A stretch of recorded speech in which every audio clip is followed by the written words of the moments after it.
Hi friends, I have little to no self-control and I have already brought home quite a few more houseplants. I don't think I need to justify myself to you. I've just gone to a bunch of different plant stores lately and there is no harm in buying a couple houseplants to help support a small business. I'm gonna call this my March plant haul to not confuse everyone, but full disclosure, I did purchase all of these houseplants last month in the month of February. Just getting around to filming this plant haul now, so all of these plants have been in my home for nearly a month and have had a good amount of time to begin to acclimate. I have 10 different plants to share with you guys today, actually technically 11, so we have a decently sized plant haul to go through. The first set of plants I'm going to share with you all today are from Pepper's Greenhouse, one of my all-time favorite plant stores. It's a mildly short trip from Philadelphia. It's located in southern Delaware, so it's a little under 2 hours of a drive from where I'm located, but it's totally worth the trip. I actually went there for a different project that you're going to see in a month or two that I'm very much looking forward to, but I couldn't not impulse buy a couple of plants when I'm basically at the Disneyland of houseplants. Pepper's does have a website that you can shop online if you are not located anywhere in the area, but full disclosure, that website is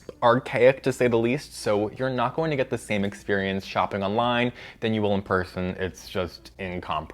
It really is a one-of-a-kind plant shopping destination. The first plant I could not help myself from bringing home from Pepper's Greenhouse is this Amydrium medium silver? Yes, the silver Amydrium is the common name of this houseplant. I've been seeing this at a couple different houseplant stores lately, but I haven't seen it this cheap for $20 and as this full, so it just felt like something that I couldn't pass up. And I've been having some really good luck growing the Amydrium zippalaneum, which is like a palm frondy looking Amydrium over the past couple of years, so I figured why not try another one out. That's the only Amydrium I've grown for like 5 or 6 years now, so it seems about time that I give another one a try. Now, after a couple of weeks of having this houseplant, I'm mildly concerned because I know that this is a plant that, in order to have its leaves mature and to grow to its fullest potential, it needs to be growing up a moss pole or some kind of surface to allow its leaves to climb and then mature. And I'm just kind of over moss poles, admittedly. I'm not really feeling the aesthetic that they have in my home. I have like 1 or 2 or 3 of them around my space, and that's really all I want. Otherwise, it's going to become overkill. So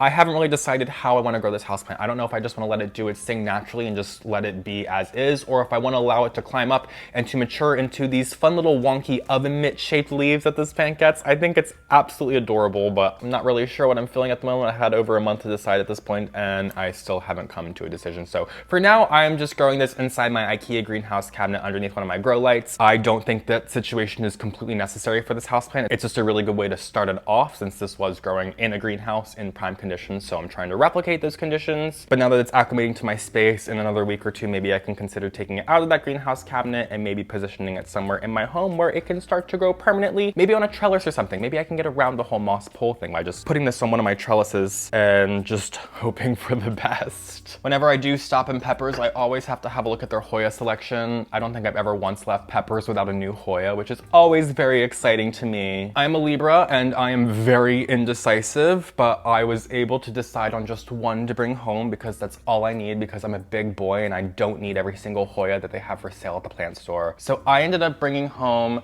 this Hoya Cigillatis. I've tried this one once before with little to no success, so I'm thrilled to see that after around a month in my home, this thing is already covered in a bunch of new growth and has already grown a couple of new leaves for me. This was only $16, which is much cheaper than what I've seen this for in the past, but I believe this is now making its way onto the market, so I've been seeing this on average sold for around $25 online. So it's at least nice to see a bunch of different new varieties of Hoya start to work their way onto the market and be very accessible in terms of their price. I'm not sure if this is a different variety of Sigillatis. It's just sold as regular Sigillatis on the market, but I wouldn't be surprised if it is, because Sigillatis I tried growing a couple of years ago, its leaves were like a quarter, if not even smaller than that in terms of size. So these leaves are monstrous in terms of what I've seen before, or maybe my specimen was just very unhealthy. When I first brought this home, I put this on my kitchen counter. I kind of figured that's going to be a decent medium light setting for it to get started. It has the skylight up above as well as the grow lights in the track lighting system in my kitchen, so I felt like that was a good place to get this started, and it's been growing really well to the point that now I don't even want to move it because it is covered in new growth, and if it ain't broke, don't fix it. So for right now, I'm just leaving it in the kitchen, but eventually it's going to have to find its permanent spot in my home because it's just taking up room on my kitchen counter at the moment. But with the spring and the growing season on the horizon, I feel like it's probably the perfect time for me to consider moving this away from my kitchen. I just have to make sure that wherever I put this, it's going to be receiving as much light as it is receiving in its current spot, if not more. I'm really enticed by this next one. This is a plant that I've never heard of before. Maybe you have, but I had to give it a try. This is a Filicium decipiens, or the false fern tree. Emphasis on fern tree and not tree fern. I have done virtually no research on this plant. I probably should have, but from that common name, I feel as if it's suggesting that this is a plant that looks like a fern but is not related to ferns whatsoever. But it very well could be because, like I said, I did zero research, so take that with a grain of salt. From what I've seen though, is that this is a plant that becomes quite the specimen when it becomes a large plant. If this is a plant that I have in my home for a while, I can imagine this experiencing quite the transformation over time. However, as ambitious as I am with this plant, I am treading carefully as I have already found just a couple of mealybug on this houseplant. Side note, when you are shopping at old school plant nurseries like Pepper's Greenhouse, it's always best to really inspect your houseplants. And that is not a read, by the way. It is completely understandable and something I'm very respectful of, that a lot of older plant nurseries that have been growing plants very traditionally for generations are possibly going to have some pests that sneak through the cracks. If that is an issue with you, just don't shop there. It's easy as that. Oh, when I used to be on those Facebook plant pages, my absolute least favorite thing was when people would publicly put a place on blast after finding a couple of pests in their store as if it's breaking news. Like they would find one mealybug on a Hoya and practically expect the place to perform a controlled burn of the entire premises. It's Karen behavior. Don't do it. Okay, cool, moving on. If this is garnering the attention of a couple of mealybugs in Pepper's greenhouse that has the most prime conditions possible for plants to grow, then I would be led to believe that this could possibly be stressed out growing in my home, which does not have those prime conditions and could possibly send out signals to other mealybug and other pests to come and inhabit this houseplant. So I'm absolutely keeping a close eye on this one, but at the end of the day, either I have a fun new houseplant to grow in my home, or I'm out $11, and to be honest, I've already gotten $11 worth of joy out of this houseplant, so either way, I'm happy. I also saw this interesting Begonia lanceolata in the terrarium selection, which, by the way, no one can best the terrarium selection at Peppers. It is just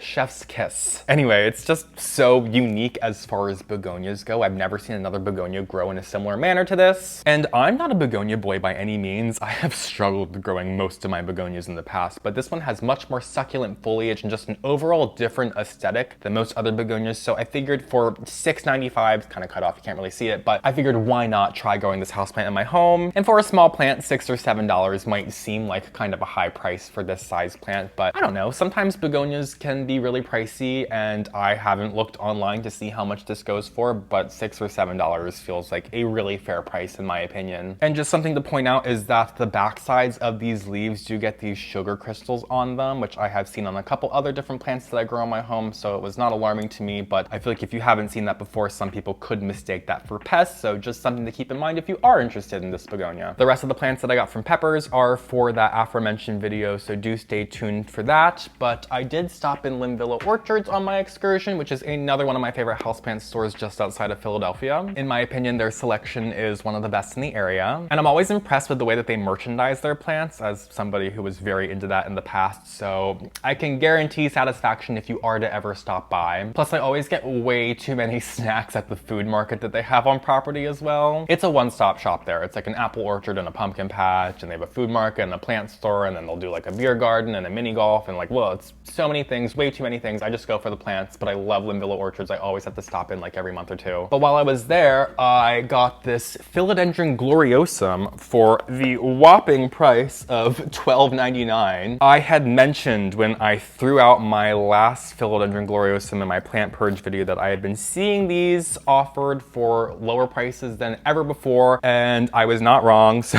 when I saw this for $12, I knew it was the perfect opportunity to re-add it to my collection. They had a bunch of other varieties of philodendron for really cheap as well, such as the Philodendron Florida Green and the Philodendron Maiawine. There was definitely a couple other varieties as well. And I can see from the tag that these are grown from Quality Greenhouse, which is a plant purveyor that we used to actually buy from a lot, and they probably still do buy from a lot at the plant store that I used to work at. And we would typically buy outdoor plants from them, but it's nice to see that they're getting a nice array of indoor plants, and it seems that price point hasn't really changed with them, so I really enjoy enjoy that. I really love the way this plant is looking in this planter. In fact, I should really consider potting this in here because this thing dries out so quickly. I'm sure the roots are insane on this, and I really need to repot this sooner than later. I have to water it like literally every 2 days, but I think it looks so amazing inside this planter that is made from Little Fire ceramics that I bought from Stump, one of my favorite plant stores in Philadelphia. There's a couple different locations, and I always have to stop in because their plant selection is not only amazing, but their planter selection is even better. They're really the only plant store in Philadelphia that sells like really nice handmade ceramics from small artists, so I always have to check out what they have in stock whenever I go. And it's usually where I like to go and get my fun planters if I'm not buying them online. The only reason I'm considering not planting this philodendron inside this planter is because I know from experience that Philodendron gloriosums love to creep along the soil surface, and this guy is already starting to creep outside the planter here. And if I plant this in here, it's really not going to have any room to continue creeping, so maybe I want to consider like a rectangular shaped planter for this or something to really allow it to grow to its fullest potential. But that is a problem for the growing season. We're still in the winter months, so I can still wait and figure it out later. Like I said, I'm a Libra, I'm very indecisive, so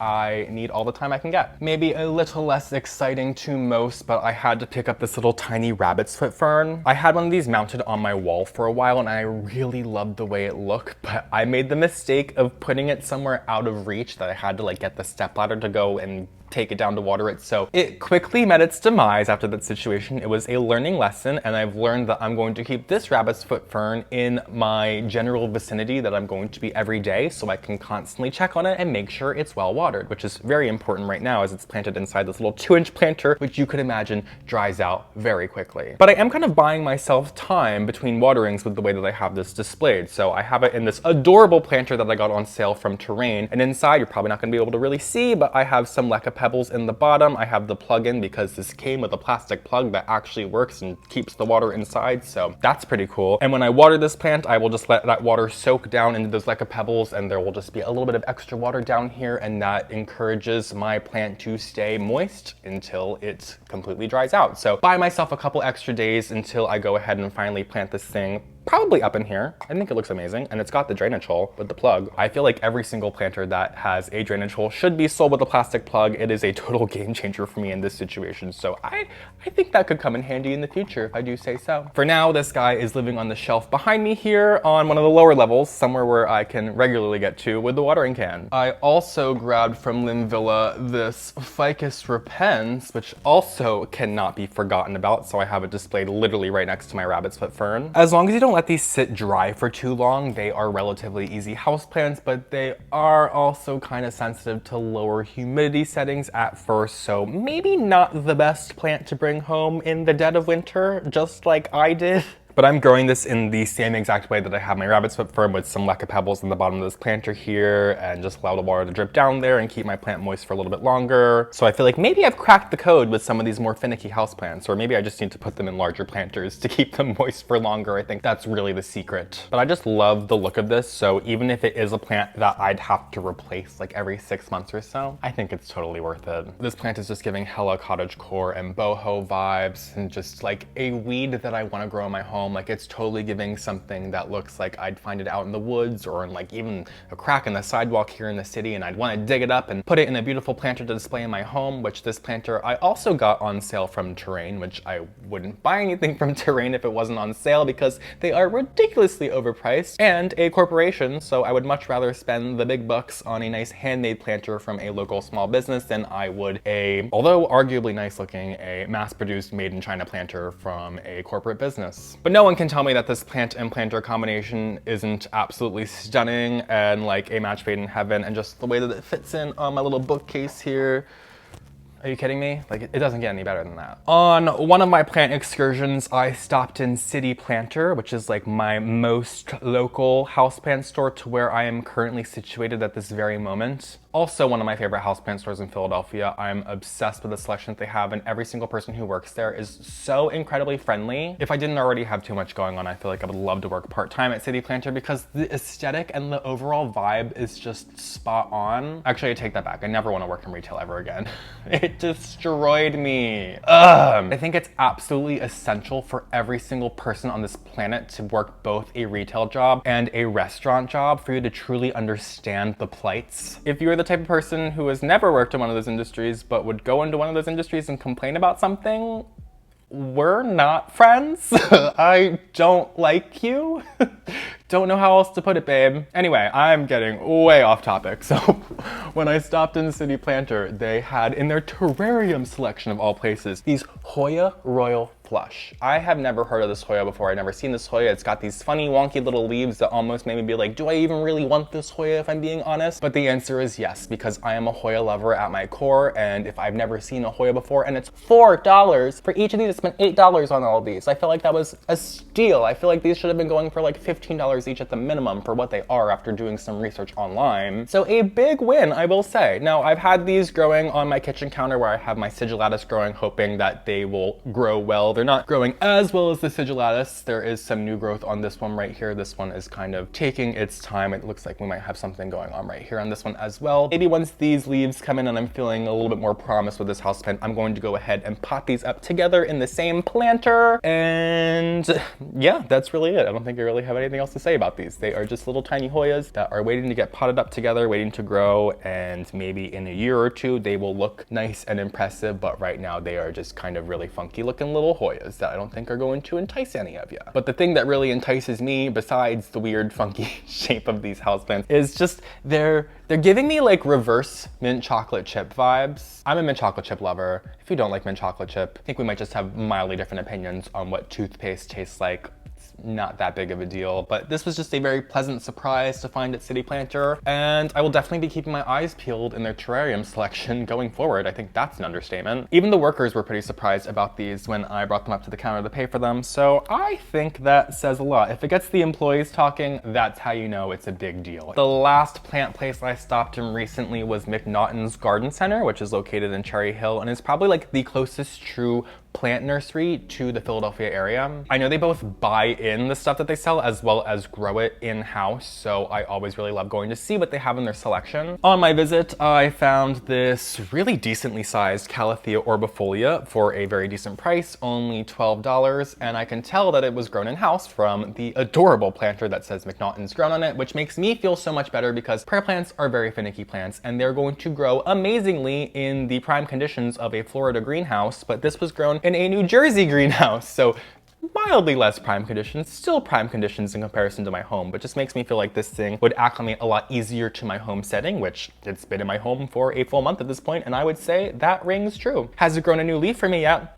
No, but it's still the winter months, so I don't think I'd really expect anything on this until like April or May. But I have tried Orbifolia in my home a couple of times. The first couple of attempts had little to no success, but I did bring home a large floor plant a couple years ago, and that plant grew really well for me for at least 3 years before I think I moved here, and I think it got the thrips, and it kind of went downhill from there. But learning from that situation, I feel like I know that I can grow this successfully for a decent amount of time, especially if I buy them already established. And I would consider this for a 4-inch pot to be very decently established. So I feel pretty confident that I can get at least one full growing season out of this Calathea. Now, typically with other Calatheas and prayer plants, I might consider bringing them home in the summertime because they are gorgeous houseplants and I'm just going to treat them in my mind like a bouquet of flowers. In fact, they'll last even longer than the bouquet of flowers. They will typically last the whole entire growing season. If I purchase one in April, it would probably last until like October, November, until the growing season is over and suddenly that plant starts to suffer a little bit. Maybe it's going to get some of those brown edges or brown tips that prayer plants are known for getting, or maybe it's going to invite some pests after it starts to get stressed out when those conditions start to wane. So there are a lot of different things that can happen, but with the Calathea Orbifolia, I have made it through the winter a couple of times, so I didn't think twice about purchasing this in the dead of winter, knowing that the spring is right around the corner. I think the biggest question I have is whether or not I want to pot this up. My last Calathea Orbifolia that I had in the larger size, I had kept in its plastic nursery planter, although it was a much larger plastic nursery planter. That was either an 8 or 10-inch size nursery planter, while this is just a little 4-inch one. So I'm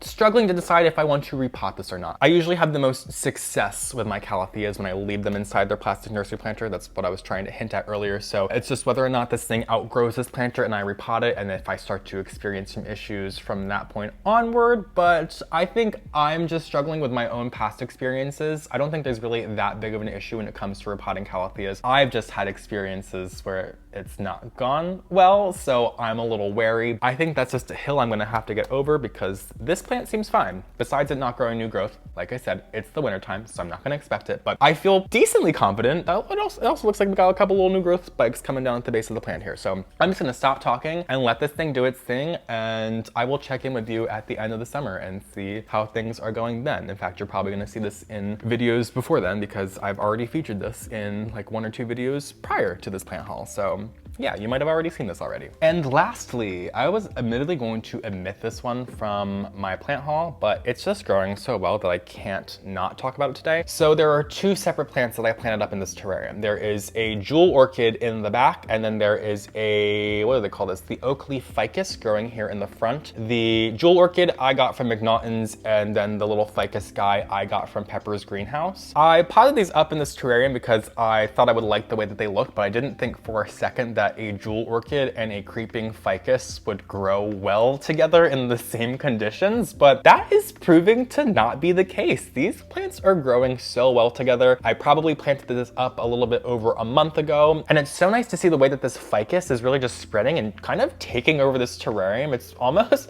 not gonna say doubled in size, but it's grown at least like 50% more since I brought it home, and I was not expecting that. I'm gonna be completely honest with you guys. Whenever I've made like a terrarium here on YouTube, it usually meets its demise pretty soon after the video airs. It's probably partly my fault. It's probably mostly my fault actually, and partly the conditions that it's receiving. Maybe it's not happy with the soil not being able to drain, or maybe I didn't use the correct soil or whatnot. So I'm gonna be honest, I'm a little floored that this thing is doing so well, and I'm really excited to see how it grows. The only issue we're probably gonna come across sooner than later is that this jewel orchid, even just after a month, is already starting to get close to the top of this glass here. I didn't really plan ahead with this terrarium. I wasn't expecting it to grow as well as it is, but I'm just so delighted, in fact, to see this terrarium performing so well, especially that ficus. I was expecting that ficus to turn yellow like immediately and just die back. I thought I was gonna have to replace it immediately, but it almost seems like eventually I'm gonna have to pull this jewel orchid out, and maybe this terrarium is just going to be full of that Oakley ficus one day, which I wouldn't hate. I think I'd like something with a little bit more substance in here, you know, like this jewel orchid to catch a little bit more of that focal attention, but no one can tell me that that creeping ficus inside this terrarium is not just absolutely stunning. In fact, it's kind of inspiring me to maybe make a couple more terrariums in my home now that I'm finally understanding how they work, and I know I have a couple of glass vessels somewhere in my home that I could use, but it's just a learning lesson, and I'm learning a lot from this, and that is like the most important thing when it comes to houseplants, is learning from not only your mistakes, but from your successes. And that is all of the plants that I have brought home recently. I've been allowing myself to bring home a decent amount of plants because I have been creating so much space, and I thought it would be fun to bring home some plants that I know both will thrive in my home effortlessly, as well as some that I have zero experience with that I can learn about and get familiar with over this upcoming growing season. I will leave all of the plants that I talked about in today's plant haul, as well as any of the plant stores that I mentioned, down in my description below. Thanks so much for joining me today. If you don't already, you can follow me on Instagram and TikTok at phillyfoliage. Subscribe to my channel if you haven't already, and I will see you guys in my next video. Have a great day.